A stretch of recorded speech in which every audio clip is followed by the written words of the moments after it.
जय हिंद प्यारे साथियों। तो कैसे हैं आप सभी। आशा करते हैं कि आप सभी स्वस्थ होंगे और अपने अपने तैयारी में व्यस्त होंगे। प्यारे साथियों, आज के इस वीडियो में हम रेलवे ग्रुप डी 2025 के लिए साइंस का मॉक टेस्ट लेकर उपस्थित हुए हैं, जो कि हम 2x सीरीज़ लॉन्च किए हैं, उसका पार्ट नंबर 3 है। तो वीडियो बहुत इंपॉर्टेंट होने वाला है और कमेंट बॉक्स में आप हमें लास्ट में बताएंगे कि आपका कितना क्वेश्चन का आंसर राइट था। तो आप हमारे चैनल को सब्सक्राइब, वीडियो को लाइक ज़रूर कर दें, क्योंकि हम इसमें ढेर सारे एमसीक्यू मॉक टेस्ट लेकर आने वाले हैं। तो चलिए क्वेश्चन आंसर्स को शुरू करते हैं। सबसे पहला क्वेश्चन है, उत्तल दर्पण द्वारा बना प्रतिबिंब कैसा होता है।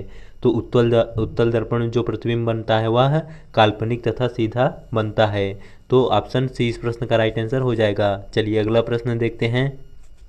गोली दर्पण की फोकस दूरी की उसकी वक्रता त्रिज्या की आधी गुनी होती है, या दुगुनी होती है, या तिगुनी होती है, या चौथाई होती है। तो जो गोली दर्पण होता है वह फोकस दूरी की उसकी वक्रता त्रिज्या जो होती है वह आधी हो जाती है। तो ऑप्शन ए इस प्रश्न का राइट आंसर हो जाएगा। चलिए अगला प्रश्न देखते हैं। हजामत बनाने के लिए किस दर्पण का व्यवहार किया जाता है या प्रयोग किया जाता है। तो हजामत कहा जाए तो हम जैसे दाढ़ी वाले या फिर अपना चेहरा देखते हैं, तो जो नाई लोग अपने दुकान पे दर्पण का प्रयोग करते हैं, तो वह अवतल दर्पण का प्रयोग किया जाता है। तो ऑप्शन बी इस प्रश्न का राइट आंसर हो जाएगा। अगला प्रश्न देखते हैं। द्रव का आपेक्षिक घनत्व किससे मापा जाता है। तो द्रव का आपेक्षिक घनत्व जो होता है वह हाइड्रोमीटर से मापा जाता है। तो ऑप्शन बी इस प्रश्न का राइट आंसर हो जाएगा। अगला प्रश्न देखते हैं। दूध की शुद्धता किस यंत्र से मापी जाती है। तो दूध की शुद्धता मापने वाला यंत्र जो है वह लैक्टोमीटर है। तो ऑप्शन ए इस प्रश्न का राइट आंसर हो जाएगा। अगला प्रश्न देखते हैं। मोटर गाड़ी के चालक के सामने लगा रहता है। काफ़ी इंपॉर्टेंट प्रश्न है। तो मोटर गाड़ी के चालक के सामने जो दर्पण का प्रयोग किया जाता है वह उत्तल दर्पण होता है। तो ऑप्शन ए इस प्रश्न का राइट आंसर हो जाएगा। अगला प्रश्न देखते हैं। फोटोग्राफिक कैमरे में अभिदृश्यक होता है। तो जो हम कैमरे का प्रयोग करते हैं फोटोग्राफी के लिए, तो उसमें जो लेंस लगा होता है वह उत्तल लेंस का प्रयोग किया जाता है। तो ऑप्शन बी इस प्रश्न का राइट आंसर हो जाएगा। अगला प्रश्न देखते हैं। पानी में हवा का बुलबुला किस तरह कार्य करता है। तो जो पानी में कुछ बुलबुले दिखाई देते हैं, तो उसमें वायु जो होती है वह किस प्रकार का कार्य करता है, वह अवतल लेंस का कार्य करता है। तो ऑप्शन डी इस प्रश्न का राइट आंसर हो जाएगा। अगला प्रश्न देखते हैं। वायुमंडल की आर्द्रता किसमें मापी जाती है। तो वायुमंडल की आर्द्रता मापने वाला जो यंत्र है वह हाइग्रोमीटर होता है। तो ऑप्शन ए इस प्रश्न का राइट आंसर हो जाएगा। अगला प्रश्न देखते हैं। निम्नलिखित में से कौन भूकंप मापी यंत्र है। तो ऑप्शन देखते हैं। सिस्मोग्राफी, या कार्डियोग्राफी, या स्ट्रोबोग्राफी, या डिक्ट्यून फोन। तो जो भूकंप मापी यंत्र होता है वह सिस्मोग्राफ होता है। तो सिस्मोग्राफ से जो हम है वह भूकंप का मापते हैं। तो ऑप्शन ए इस प्रश्न का राइट आंसर हो जाएगा। अगला प्रश्न देखते हैं। ध्वनि की तीव्रता किससे मापी जाती है। तो ध्वनि की तीव्रता मापने वाला जो यंत्र है वह डेसिबल में मापा जाता है। तो ऑप्शन ए इस प्रश्न का राइट आंसर हो जाएगा। अगला प्रश्न देखते हैं। मानव रेटिना पर बना प्रतिबिंब होता है, तो अवास्तविक एवं सीधा बनता है, या वास्तविक एवं उल्टा बनता है, या काल्पनिक एवं सीधा, या काल्पनिक एवं उल्टा बनता है। तो मानव रेटिना पर जो प्रतिबिंब बनता है वह हमेशा वास्तविक एवं उल्टा बनता है। तो ऑप्शन बी इस प्रश्न का राइट आंसर हो जाएगा। अगला प्रश्न देखते हैं। जब कोई वस्तु जब कोई वस्तु दो समानांतर समतल दर्पणों के बीच रखी जाती है तो बने हुए प्रतिबिंब की संख्या कितनी होगी।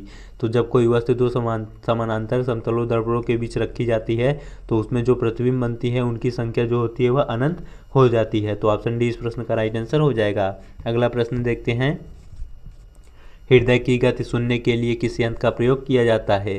तो हृदय की गति सुनने के लिए जिस यंत्र का प्रयोग किया जाता है उसे स्टेथोस्कोप कहा जाता है। तो ऑप्शन सी इस प्रश्न का राइट आंसर हो जाएगा। अगला प्रश्न देखते हैं। वायुमंडलीय दाब की माप किस यंत्र से की जाती है। तो वायुमंडलीय दाब की यंत्र को मापने वाला जो यंत्र है वह बैरोमीटर हो जाता है। तो ऑप्शन डी इस प्रश्न का राइट आंसर हो जाएगा। अगला प्रश्न देखते हैं। सरल सूक्ष्मदर्शी में वस्तु को रखा जाता है। तो जो सरल सूक्ष्मदर्शी है वह वस्तु को रखा जाता है हमेशा लेंस और प्रकाश केंद्र के बीच में रखा जाता है, जिससे वस्तु हमेशा स्पष्ट दिखाई देती है। तो ऑप्शन ए इस प्रश्न का राइट आंसर हो जाएगा। अगला प्रश्न देखते हैं। वनस्पति तेलों से कृत्रिम घी बनाने में किस उत्प्रेरक का प्रयोग किया जाता है। तो वनस्पति तेलों से कृत्रिम घी बनाने में जो है वह निकिल का प्रयोग किया जाता है। तो ऑप्शन सी इस प्रश्न का राइट आंसर हो जाएगा। अगला प्रश्न देखते हैं। अमोनिया गैस बनाने की हैबर विधि में किस उत्प्रेरक का प्रयोग किया जाता है? तो अमोनिया गैस से हैबर विधि बनाने में जो है वह लौह चूर्ण उत्प्रेरक का प्रयोग किया जाता है। तो ऑप्शन ए इस प्रश्न का राइट आंसर हो जाएगा। अगला प्रश्न देखते हैं। अवतल दर्पण में वस्तु का प्रतिबिंब दर्पण के पीछे काल्पनिक सीधा तथा वस्तु से बड़ा बनता है जब वस्तु होती है। तो जो अवतल दर्पण होता है उसका प्रतिबिंब दर्पण के पीछे वह काल्पनिक सीधा तथा वस्तु से बड़ा बनता है, वो किस स्थिति में बनता है? तो जब हमारा दर्पण जो होता है वह फोकस और ध्रुव के बीच होता है तब जो है अवतल दर्पण में वस्तु का प्रतिबिंब पीछे दर्पण के और काल्पनिक सीधा उल्टा बनता है। तो ऑप्शन डी इस प्रश्न का राइट आंसर हो जाएगा। अगला प्रश्न देखते हैं।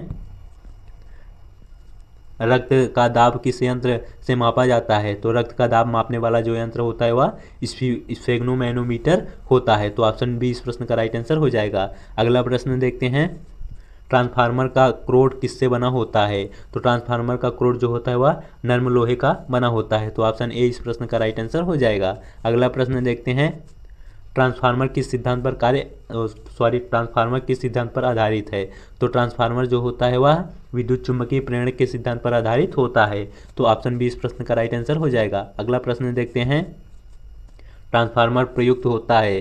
तो ट्रांसफार्मर जो होता है वह एसी को डीसी में बदलने के लिए प्रयुक्त होता है, या फिर डीसी को एसी में बदलने के लिए, या डीसी वोल्टेज में उपचयन या अपचयन करने के लिए, या एसी वोल्टेज में उपचयन या अपचयन करने के लिए। तो जो ट्रांसफार्मर का प्रयोग किया जाता है वह एसी वोल्टेज में उपचयन या अपचयन करने के लिए ट्रांसफार्मर का प्रयोग किया जाता है। तो ऑप्शन डी इस प्रश्न का राइट आंसर हो जाएगा। अगला प्रश्न देखते हैं। व्हीट स्टोन ब्रिज का व्यवहार किसे मापने में किया जाता है? तो व्हीट स्टोन ब्रिज का व्यवहार जो होता है वह प्रतिरोध को मापने में किया जाता है। तो ऑप्शन सी इस प्रश्न का राइट आंसर हो जाएगा। अगला प्रश्न देखते हैं। पानी के अंदर ध्वनि सुनने का यंत्र कहलाता है। तो पानी के अंदर ध्वनि सुनने वाले जो यंत्र को कहा जाता है वह हाइड्रोफोन कहा जाता है। तो ऑप्शन डी इस प्रश्न का राइट आंसर हो जाएगा। अगला प्रश्न देखते हैं। लाउड स्पीकरों में ऊर्जा परिवर्तन होता है। तो लाउड स्पीकरों में जो ऊर्जा परिवर्तन होता है वह विद्युत से यांत्रिक एवं यांत्रिक से ध्वनि ऊर्जा में परिवर्तित होता है। तो ऑप्शन बी इस प्रश्न का राइट आंसर हो जाएगा। अगला प्रश्न देखते हैं। निम्नलिखित में से किस यंत्र से यांत्रिक ऊर्जा विद्युत ऊर्जा में परिवर्तित होता है? तो ऑप्शन देखते हैं। ट्रांसफार्मर से, या मोटर से, या विद्युत मापी से, या डायनमो से। तो डायनमो द्वारा जो होता है वह यांत्रिक ऊर्जा को विद्युत ऊर्जा में बदला जाता है। तो ऑप्शन डी इस प्रश्न का राइट आंसर हो जाएगा। अगला प्रश्न देखते हैं। निम्नलिखित में से कौन सी युक्त विद्युत ऊर्जा को यांत्रिक ऊर्जा में परिवर्तित करती है? तो विद्युत ऊर्जा को यांत्रिक ऊर्जा में परिवर्तित करने वाली जो युक्ति होती है वह विद्युत मोटर होती है। तो ऑप्शन सी इस प्रश्न का राइट आंसर हो जाएगा। अगला प्रश्न देखते हैं। रासायनिक ऊर्जा का विद्युत ऊर्जा में परिवर्तन होता है। तो रासायनिक ऊर्जा का विद्युत ऊर्जा में परिवर्तन जो होता है वह बैटरी में यानी सेल में होता है। तो ऑप्शन सी इस प्रश्न का राइट आंसर हो जाएगा। अगला प्रश्न देखते हैं। रेक्टिफायर का प्रयोग किया जाता है। तो रेक्टिफायर का प्रयोग कब किया जाता है? तो इसका जो राइट आंसर हो जाएगा, एसी को डीसी में बदलने के लिए जो होता है वह रेक्टिफायर का प्रयोग किया जाता है। यानी एसी करंट को डीसी करंट में बदलने के लिए जो होता है वह रेक्टिफायर का प्रयोग किया जाता है। तो ऑप्शन डी इस प्रश्न का राइट आंसर हो जाएगा। अगला प्रश्न देखते हैं। ट्रांसफार्मर का प्रयोग किया जाता है। तो ट्रांसफार्मर का प्रयोग जो होता है वह केवल अल्टरनेटिव करंट में किया जाता है। एसी करंट में केवल ट्रांसफार्मर का प्रयोग किया जाता है। तो ऑप्शन ए इस प्रश्न का राइट आंसर हो जाएगा। अगला प्रश्न देखते हैं। टेलीफोन लाइन में प्रवाहित ऊर्जा है। जो हमारे टेलीफोन लाइन में ऊर्जा प्रवाहित होती है वह कौन सी ऊर्जा होती है? वह विद्युत ऊर्जा होती है। तो ऑप्शन बी इस प्रश्न का राइट आंसर हो जाएगा। अगला प्रश्न देखते हैं। शुष्क सेल में किस तरह की ऊर्जा निहित होती है? तो शुष्क सेल में जो ऊर्जा निहित होती है वह रासायनिक ऊर्जा निहित होती है। तो ऑप्शन सी इस प्रश्न का राइट आंसर हो जाएगा। अगला प्रश्न देखते हैं। हाइड्रोजन बम किस अपक्रिया पर आधारित है? तो हाइड्रोजन बम जो होता है वह नाभिकीय संलयन की अपक्रिया पर आधारित होता है। तो ऑप्शन बी इस प्रश्न का राइट आंसर हो जाएगा। अगला प्रश्न देखते हैं। परमाणु बम किस अपक्रिया पर आधारित होता है? तो परमाणु बम जो होता है वह जो होगा नाभिकीय विखंडन के अपक्रिया पर आधारित होता है। तो ऑप्शन डी इस प्रश्न का राइट आंसर हो जाएगा। अगला प्रश्न देखते हैं। रडार के आविष्कारक कौन है? तो रडार तरंग के आविष्कारक जो है वह अल्बर्ट टेलर जी हैं। तो ऑप्शन सी इस प्रश्न का राइट आंसर हो जाएगा। अगला प्रश्न देखते हैं। न्यूट्रॉनों की खोज किसने की थी? तो न्यूट्रॉनों की खोज जो है वह पाउली अपवर्जन नामक वैज्ञानिक ने की थी। तो ऑप्शन बी इस प्रश्न का राइट आंसर हो जाएगा। अगला प्रश्न देखते हैं। आवर्त के नियम की खोज किसने की थी? तो आवर्त के नियम की खोज मेंडलीव वैज्ञानिक ने की थी। तो ऑप्शन डी इस प्रश्न का राइट आंसर हो जाएगा। अगला प्रश्न देखते हैं। प्रथम नाभिकीय रिएक्टर किसके निर्देशन में बनाया गया था? तो प्रथम नाभिकीय रिएक्टर जो है वह एनरिको फर्मी के निर्देशन में बनाया गया था। तो ऑप्शन बी इस प्रश्न का राइट आंसर हो जाएगा। अगला प्रश्न देखते हैं, प्रथम हाइड्रोजन बम कब बनाया गया था? तो प्रथम हाइड्रोजन बम जो है वह 1952 में 1952 में बनाया गया था। तो ऑप्शन डी इस प्रश्न का राइट आंसर हो जाएगा। तो प्यारे साथी, ये थे हमारे टॉप 40 मॉक टेस्ट के क्वेश्चन आंसर। तो वीडियो कैसा लगा? वीडियो अच्छा लगा तो चैनल को सब्सक्राइब, वीडियो को लाइक जरूर कर दें। धन्यवाद। मिलते हैं नेक्स्ट मॉक टेस्ट में।